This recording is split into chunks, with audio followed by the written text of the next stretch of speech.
আসসালামু আলাইকুম, আমি রায়হান। ফটোশপ টিউটোরিয়ালে আপনাকে স্বাগতম। এ পর্বে দেখাবো কিভাবে ভ্যানিশিং পয়েন্ট ব্যবহার করে আপনি বক্স মুকআপ তৈরি করতে পারেন। চলেন শুরু করি। প্রথমে আমরা সিলেকশন করে নেব,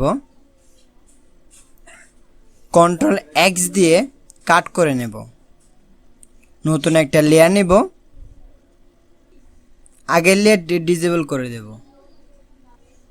ব্যাকগ্রাউন্ড লেয়ারটা সিলেক্ট করব, সিলেকশন টুল দিয়ে সিলেক্ট করে নেব। ব্যাকগ্রাউন্ড লেয়ারটি কপি করে নেব, মার্কস অ্যাড করব, লেয়ার অর্ডারটি চেঞ্জ করে নেব, ক্লিপিং মাস্ক করে নেব। ফাইলে চলে যাব, ফিল্টার থেকে ভ্যানিশিং পয়েন্ট, এখান থেকে আমরা 4টা পয়েন্ট অ্যাড করে নিব।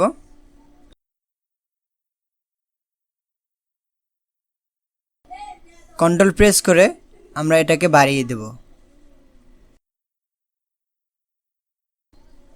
এবং 4টা কোণায় সেট করে নেব।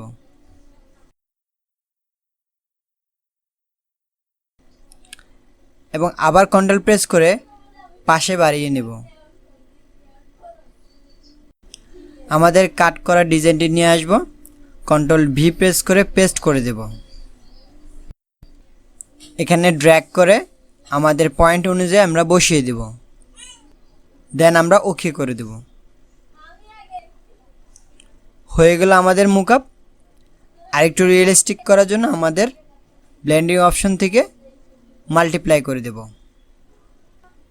আশা করি বুঝতে পারছেন কিভাবে ভ্যানিশিং পয়েন্ট ব্যবহার করে একটা মুকআপ তৈরি করতে হয়। Thank you for watching.